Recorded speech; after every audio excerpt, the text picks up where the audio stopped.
Seja bem-vindo ao canal Gênio Empreendedor. Meu nome é Márcia e hoje vamos falar sobre a família Rothschild, uma dinastia bancária poderosa e de grande influência mundial desde o século XVIII. Uma família asquenazita que iniciou sua ascensão nos negócios financeiros através de Mayer Amschel Rothschild, pois foi ele quem deu início aos negócios bancários da família, espalhando seus 5 filhos por toda a Europa para administrarem seus bancos, adquirindo poder e grande influência desde essa época. Muitas teorias e mistérios envolvem essa família, por ser uma família muito rica e influente no mundo todo. Porém, nosso vídeo se detém apenas em relatar de forma informativa a história de uma família que surgiu nos guetos de Frankfurt e construiu um império. Já se inscreva no canal e deixe o seu like. E agora vamos para a história.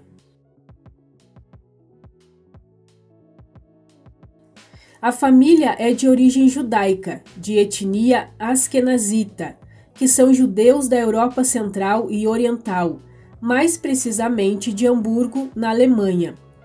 No fim do século XVIII, teve grande prosperidade, chegando a ultrapassar as mais poderosas famílias bancárias rivais da época, entre elas a família Baring e a família Berenberg. No século XIX, acreditava-se que possuíam a maior fortuna privada do mundo, assim como a maior fortuna da Idade Moderna. Porém, ao passar dos anos, a fortuna foi dividida entre seus descendentes, estando hoje os negócios da família Rothschild num patamar muito menor que no século XIX, embora atuem em diversos ramos de mercado, entre eles mineração, bancos, energia, agricultura mista, vinhos e instituições de caridade. Durante a Revolução Industrial, eles participaram de outros ramos de negócio, em especial a indústria têxtil, que estava em crescimento. Nas tecelagens mecanizadas da Inglaterra, eram produzidos tecidos de qualidade em grande escala. O comércio do algodão, vindo da América do Norte para abastecer as tecelagens na Grã-Bretanha, permitiu à casa Rothschild criar vínculos com os Estados Unidos através do Oceano Atlântico. A família tornou-se conhecida também por suas grandes contribuições de caridade, especialmente nas artes e na educação. Isaac Elkhanan Rothschild foi o primeiro membro da família a ficar conhecido. Nasceu em 1577. Seu nome foi derivado da casa onde ele morava, em Frankfurt Judengasse. Na porta da casa havia uma inscrição com uma águia dourada em frente a um escudo vermelho, Zum Roten Schild, que significa no sinal do escudo vermelho, pois assim eram distinguidas as casas na época, e não com números como nos dias de hoje. Seus descendentes mantiveram esse sobrenome após se mudarem para outra casa, em 1664. Porém, a preeminência internacional da família iniciou-se em 1744, com o nascimento de Mayer Amschel Rothschild, em Frankfurt, Alemanha.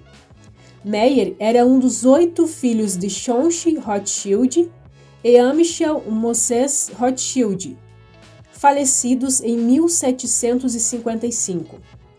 Amschel tinha um comércio de mercadorias como tecidos de seda e câmbio de moedas. Mayer nasceu no gueto judaico chamado Judengasse e aos 12 anos de idade perdeu seus pais devido à varíola.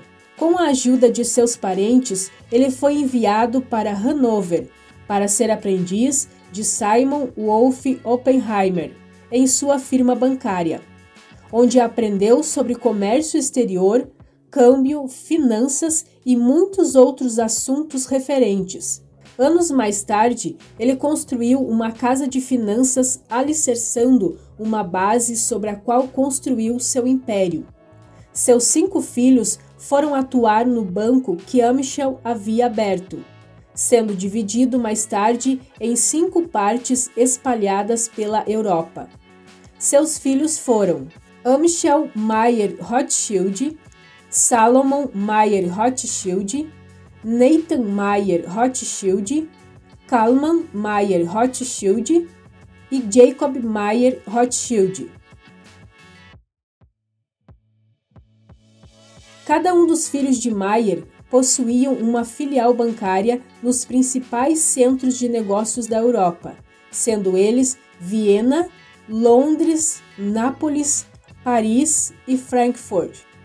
Foram, de fato, o primeiro banco a ter operações internacionais em diversos ramos de mercado, e Nathan foi o pioneiro em finanças internacionais, além de ter sido o filho que mais obteve sucesso em seus empreendimentos. Através de uma rede de correspondentes, comunicava-se com seus irmãos, atuando assim como um banco central da Europa, sendo intermediário em compras para reis, ajudando bancos centrais dos países europeus e liberando financiamentos para projetos de infraestrutura como ferrovias e ajudando no início da Revolução Industrial. Devido à ótima comunicação e atuação harmoniosa entre os 5, esses bancos eram comparados aos 5 dedos de uma mão, pois eles haviam desenvolvido sua própria rede de correspondência, o que facilitou grandemente em seus negócios, o que naquela época significava poder e agilidade nas tomadas de decisões. Uma das formas usadas pela família eram os pombos-correios, que levavam as mensagens quando necessário. Nathan chegou à Inglaterra em 1798, onde fundou uma companhia têxtil com capital de 20 mil euros, o equivalente hoje em dia a 1,9 milhões de euros. Começou também uma operação de corretora de valores na Bolsa de Londres, a London Stock Exchange, e em 1811 fundou o Banco N.M. Rothschild, que permanece em poder da família até os dias de hoje, porém com o nome de Rothschild & Company. A emissão de títulos para empréstimos a governos foi uma marca e um diferencial dos negócios de seu banco, levando-os ao poder na cidade de Londres. E em 1825 passou a fornecer moeda suficiente para o Banco da Inglaterra, evitando uma crise de liquidez no mercado, inclusive em tempos de guerra.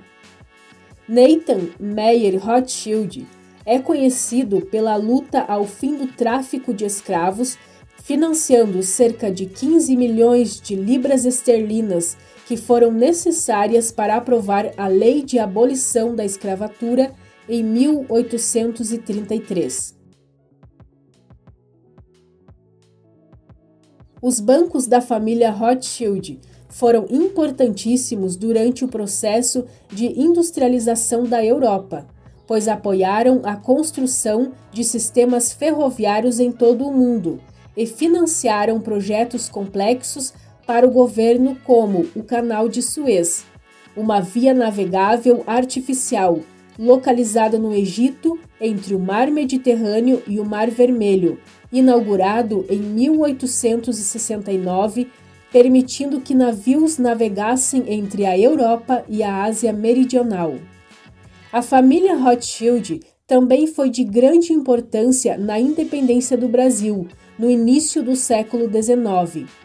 No acordo que o governo brasileiro fez com o governo português, o Brasil deveria pagar uma indenização de 2 milhões de libras esterlinas ao reino, para que a independência fosse aceita por Portugal.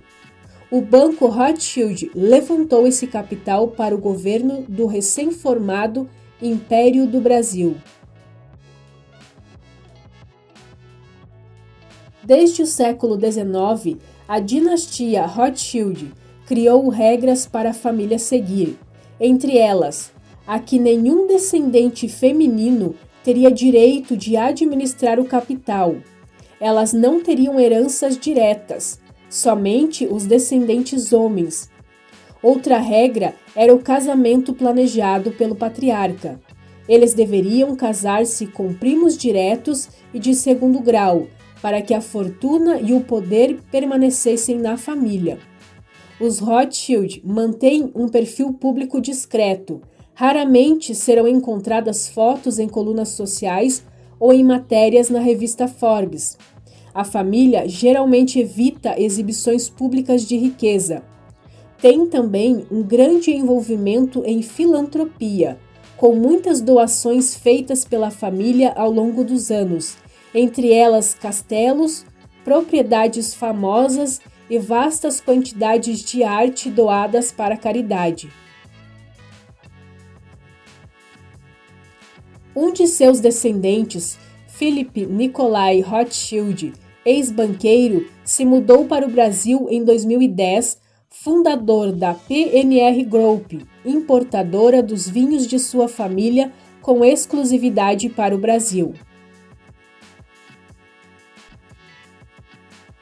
Hoje, as empresas Rothschild têm uma dimensão menor no mercado mundial do que durante o século XIX, apesar de estarem presentes em diversos setores da economia como imóveis, serviços financeiros, agricultura mista, energia, mineração, organizações sem fins lucrativos e viniculturas, além de possuírem muitas propriedades valiosíssimas espalhadas pelo mundo todo. Alguns avaliam a riqueza da família Rothschild em cerca de 350 bilhões de dólares. Outros, mais ousados, arriscam dizer que a fortuna chega a 1 trilhão de dólares. Seja como for, eles são hoje uma das famílias mais influentes e poderosas do mundo. Essa foi mais uma história impressionante de uma família que saiu do gueto e construiu um império ao longo dos séculos, com trabalho e grandes oportunidades aproveitadas com sabedoria e estratégia, e que conseguiu manter até os dias de hoje o status e o poder conquistado por seus antepassados, com muita discrição em seus negócios e vida pessoal. Deixe um comentário nos falando o que você achou dessa história. Obrigada por assistir até o final, deixe o seu like e nos ajude se inscrevendo no canal. E até o próximo vídeo Gênio Empreendedor.